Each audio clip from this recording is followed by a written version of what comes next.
Malam baik warga dan sahabat GPIB dimanapun berada.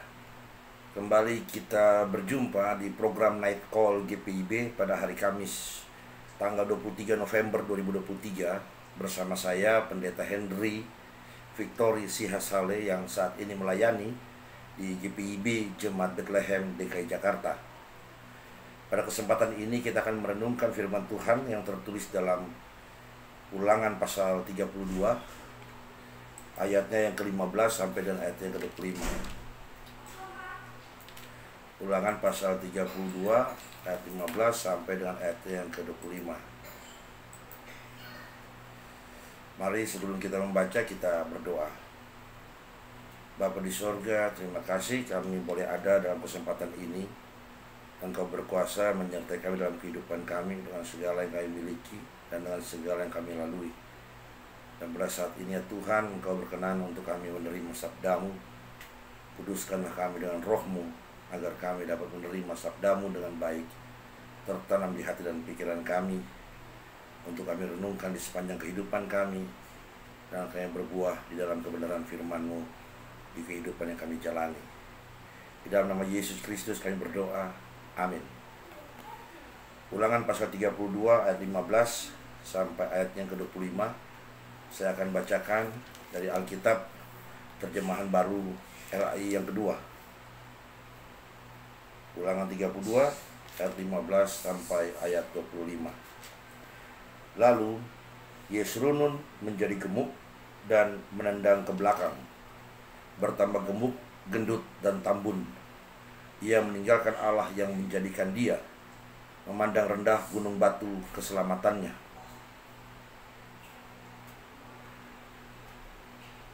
Mereka membuatnya cemburu dengan ilah asing, dengan sembahan yang menjijikan mereka, membangkitkan murkanya. Mereka mempersembahkan kurban kepada roh-roh jahat yang bukan Allah, kepada ilah yang tidak mereka kenal, ilah baru yang belum lama muncul, yang tidak ditakuti nenek moyangmu. Gunung batu yang menjadi bapamu kamu lalaikan, dan kamu melupakan Allah yang melahirkanmu. Melihat hal itu, Tuhan menolak mereka, murka karena anaknya laki-laki dan perempuan. Ia berfirman, aku akan menyembunyikan wajahku dari mereka dan melihat bagaimana kesudahan mereka. Sebab mereka suatu generasi yang bengkok, anak-anak yang tidak setia. Mereka membuat aku cemburu dengan yang bukan Allah, membangkitkan murkaku dengan berhala mereka. Sebab itu, aku akan membuat mereka cemburu dengan bukan umat, dan akan membangkitkan murka mereka dengan bangsa yang bebal. Sebab api telah dinyalakan oleh murkaku dan menyala sampai ke lubuk dunia orang mati. Api itu melahap bumi dan hasilnya menghanguskan dasar gunung-gunung. Aku akan menimbun malapetaka atas mereka, menembakkan semua anak panahku kepada mereka. Mereka lemas karena lapar, termakan demam dan sampar. Aku akan melepaskan taring binatang kepada mereka dan racun ular yang menjalar di debu. Padang di luar rumah dan kengerian di dalam kamar akan melenyapkan teruna maupun dara, anak menyusu, serta orang ubanan. Demikianlah pembacaan Alkitab. Terpujilah Kristus Yesus. Haleluya. Warga dan sahabat GPIB dimanapun berada, di malam ini kita dibawa kepada firman Tuhan yang merupakan bagian daripada nyanyian Musa, yang adalah satu peringatan bagi orang Israel agar mereka tidak melupakan Tuhan setelah mereka menikmati kehidupan yang diberkati. Namun ternyata dalam bacaan ini kita melihat bahwa Israel memilih untuk hidup membelakangi Allah mereka, dan itu sama saja mereka memilih untuk hidup di bawah bayang-bayang murka Allah. Mereka membelakangi Allah karena merasa sudah cukup, bahkan berlebihan dengan hal-hal duniawi yang disebut membuat mereka gemuk, gendut, dan tambun. Israel malah memilih ilah-ilah asing, roh jahat sebagai sesembahan baru mereka. Pilihan mereka itulah yang berakibat mereka berada di bawah murka Allah. Mereka berada di bawah bayang-bayang malapetaka. Di hadapan mereka menanti wabah penyakit, binatang-binatang buas dan pedang yang akan membinasakan mereka dan keturunan mereka. Semua ini, warga dan sahabat GPIB yang dikasihi Tuhan, adalah tema yang umum terdapat dalam kitab Ulangan. Yang temanya itu, kalau kita memilih Allah, maka kita akan memiliki hidup. Dan kalau kita tidak memilih Allah, maka hanya kematianlah yang akan kita miliki. Artinya, memilih Allah itu akan diberkati, dan meninggalkan Allah itu akan dikutuk. Itu tema yang umum dalam kitab Ulangan. Nah, warga dan sahabat GPIB, apakah tema ini masih sesuai dengan zaman sekarang? Karena apa? Kalau kita melihat negeri kita, bangsa kita Indonesia, dalam mata dunia internasional, termasuk negara yang religius atau yang warganya itu kuat dalam beragama. Artinya bangsa kita ini adalah bangsa yang mayoritas atau hampir semua orangnya, hampir semua warganya itu mengaku sebagai orang yang beriman kepada Allah atau orang yang memilih Allah dalam kehidupannya. Namun, warga dan sahabat GPIB, jika melihat situasi hidup saat ini dari bangsa kita ini, ya, maka masih banyak kita menemukan situasi kehidupan yang bisa kita nilai atau bisa kita pandang sebagai hidup yang tidak diberkati. Kita masih melihat ada terjadi ketidakadilan. Kita masih melihat ada terjadi ketimpangan. Kita masih melihat terjadi kesewenang-wenangan. Keadilan sosial yang sudah puluhan tahun menjadi tujuan dari negara kita ini, kita lihat masih jauh, ya, karena kita masih lihat ada terjadi ketidakadilan. Kita melihat terjadi praktek-praktek yang memanipulasi dan merekayasa hukum, gitu ya. Kedaulatan rakyat sebagai basis atau dasar dari satu negara demokrasi malah kemudian diabaikan atau diinjak-injak.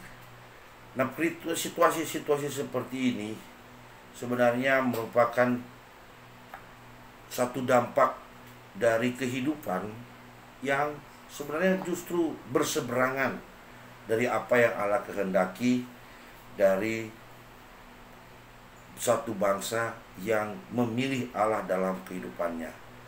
Warga dan sahabat GPIB, karena begitu, maka kita tahu bahwa meski kita mengaku memilih Allah atau beriman kepada Allah, ternyata masih banyak dari kita yang memiliki orientasi hidupnya itu pada kekuasaan dan kekayaan, pada jabatan dan harta. Dan itu adalah mamon. Dan artinya itu jadi berhala. Masih banyak dari kita yang menghalalkan segala cara untuk memperjuangkan kepentingan kita. Dan itu sama saja dengan memakai roh jahat dalam kehidupan. Dan kembali pada bacaan kita saat ini, warga dan sahabat GPIB, orientasi kepada mamon dan upaya-upaya yang menghalalkan segala cara itu hanya berujung pada malapetaka, bukan pada hidup yang diberkati. Dengan demikian perlu kita sadari, kita renungkan kehidupan yang telah kita jalani.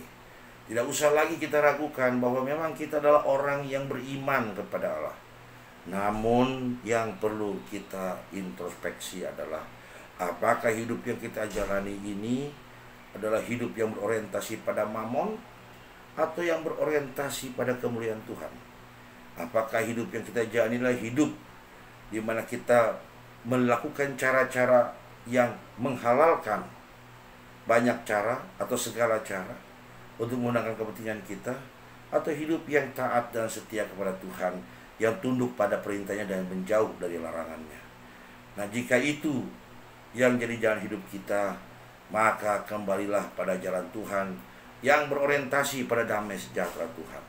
Kembalilah kepada jalan Tuhan yang melakukan atau setia melakukan apa yang dikehendakinya dan setia menjauhi apa yang dilarangnya. Itu kalau kita mau memilih hidup yang diberkati. Kalau kita tidak mau memilih untuk hidup di bawah bayang-bayang malapetaka dan murka Tuhan. Inilah yang menjadi pesan bagi kita saat ini. Mari kita berdoa. Terima kasih Bapa di sorga. Kebaikan Tuhan telah membawa kami untuk mengerti apa yang Tuhan kehendaki untuk kita jalan dalam hidup ini. Memang ada begitu banyak godaan, ada begitu banyak contoh, ada begitu banyak figur, ada begitu banyak pemandangan yang seringkali menggoda kami untuk hidup tanpa melihat, tanpa sadar, tanpa kritis untuk menilai apakah hidup itu sesuai dengan kehendak Tuhan atau tidak. Nah, itu sebabnya pada saat ini Tuhan, kami mohon, bimbinglah kami dengan Roh Kudus-Mu agar menyadari apa yang keliru dari kehidupan kami, apa yang salah dari cara kami, dan apa yang bertentangan dengan kehendak Tuhan dari orientasi hidup yang kami miliki. Tuhan tolong kami agar kehidupan kami menjadi lebih baik daripada yang sebelumnya, dan hidup kami adalah hidup yang berkenan di hadapan Tuhan. Berkati kami Tuhan dalam istirahat kami, berkati keluarga kami, dan Tuhan sertai apa yang telah kami kerjakan, yang telah kami lakukan. Kiranya segala sesuatunya itu boleh diberkati oleh Tuhan, untuk menjadi berkat tidak hanya bagi kami, menjadi berkat juga bagi orang-orang di sekitar kami, bagi sesama kami. Ampuni salah dan dosa kami ya Tuhan, dan kami bawa permohonan kami dan syukur ini di dalam nama Yesus Kristus Tuhan dan Juru Selamat. Amin.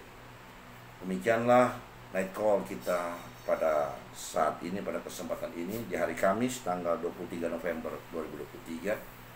Tuhan memberkati, malam baik buat warga dan jemaat IPB dimanapun berada.